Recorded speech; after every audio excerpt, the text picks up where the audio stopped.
There's something happening to a lot of men, and almost nobody is talking about it honestly. You hear conversations about relationships, communication, emotional needs, all of that. But there's this quiet gap in the middle of those conversations where men themselves almost disappear from the discussion. Not physically, just emotionally. It's as though everyone assumes men are fine as long as they keep functioning. And the tragic part is most men go along with that assumption without even realizing they're doing it. I don't believe men wake up one day and decide not to ask for what they need. It seems to happen gradually.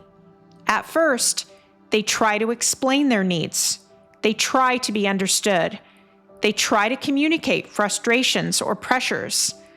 But when those moments don't really change anything, when the response feels dismissive or minimized, something shifts quietly. They just stop bringing their needs into conversations because it starts to feel easier to carry things privately than to explain them repeatedly. And over time, that creates a strange dynamic. From the outside, everything looks stable. He still shows up responsibly and takes care of everything. But internally, there's no expectation of being understood. He may not be angry, but he carries the quiet feeling that his needs don't matter to anyone else, almost like learning a rule nobody ever said out loud, that emotional needs are something you manage alone. And the dangerous part is from the outside, nothing looks wrong. What makes this complicated is that most men take great pride in being strong and dependable. There is dignity in being the one others can rely on, but reliability has a cost when there's no place to set the weight down. And when someone carries pressure long enough without feeling seen in it, they don't necessarily break. They become quieter versions of themselves, less expressive, less open, less invested emotionally because caring started to feel unacknowledged. I believe this is where people misunderstand men the most. Silence is often interpreted as emotional distance or lack of depth, but sometimes silence is simply adaptation. If speaking hasn't led to understanding before, the brain learns efficiency. Why repeat something that feels unheard? So the conversation moves inward instead. And once that habit forms, it's surprisingly hard to reverse. In relationships especially, this creates confusion. One person feels disconnected and doesn't understand why. The other feels exhausted but can't quite explain what changed. And neither side realizes that the shift started long before the distance became visible. Usually at the moment when effort stopped being recognized. Everyone talks about emotional availability, but emotional availability requires emotional safety, and most men grow up learning responsibility long before they experience safety. So they became competent without ever becoming understood. Men are not asking for grand gestures or constant reassurance. What's missing is simply the feeling that their internal world matters as much as the roles they fulfill. Because when someone feels understood, effort stops feeling like obligation. It starts feeling like connection again. And that changes everything.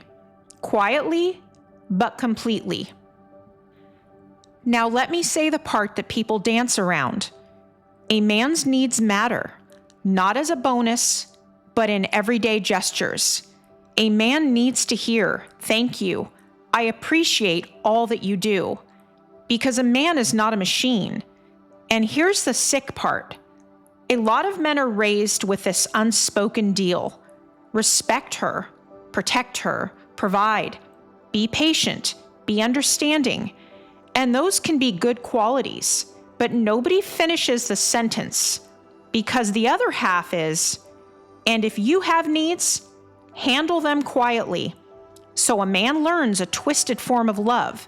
He learns that being good means being low maintenance, that being strong makes him easy to ignore, and that being a real man somehow means being the last one served.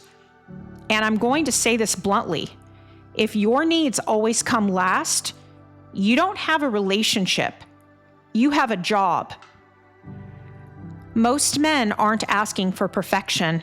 They're asking to feel appreciated. Men are simple and they just want the basics. Respect that's not conditional. Appreciation that isn't rare. Peace at home. A woman who doesn't punish honesty or vulnerability. Space to breathe without being shamed for it. And when a man isn't getting those basics, it doesn't always look like anger. Sometimes it looks like emotional shutdown. Sometimes it looks like checking out. Sometimes it looks like, I'm fine, but the life is gone in his eyes. Because men are often judged for output first.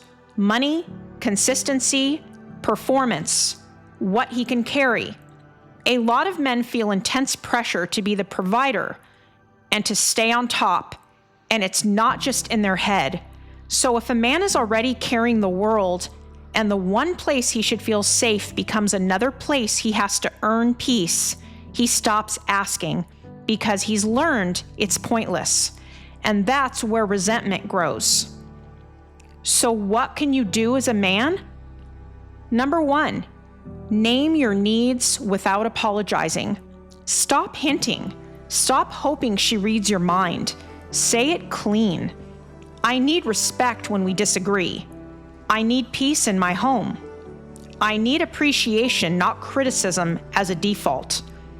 I need you to stop using my honesty against me. And here's the truth.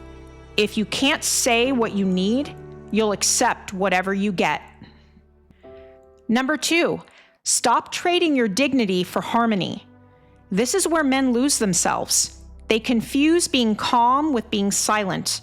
They confuse being loving with surrendering boundaries. A boundary isn't control. It's the line that keeps your self-respect alive. And here's the test. If you enforce a boundary and she punishes you, that's not love. That's leverage. Number 3, pick mutual respect or pick peace alone. This is the hardest truth. Some women want devotion. They don't want responsibility. They want you to understand them, but they don't want to understand you. So you choose a relationship where your needs are treated as an inconvenience, or a life where your nervous system isn't under attack, because staying isn't always loyalty. Sometimes staying is fear. If you're a man listening to this and you feel that quiet exhaustion, listen to me. You are not asking for too much. You are asking the wrong person. And if you've gotten used to being the strong one, the stable one, the one who carries it, I'm not telling you to become cold. I'm telling you to stand up for yourself. Because your needs don't make you less than, they make you human. And the right woman won't require your silence to love you. She'll show respect through her behavior, not just her words. Respect yourself enough to remember this. You are more than what you provide, more than what you do. No one is coming to speak up for you.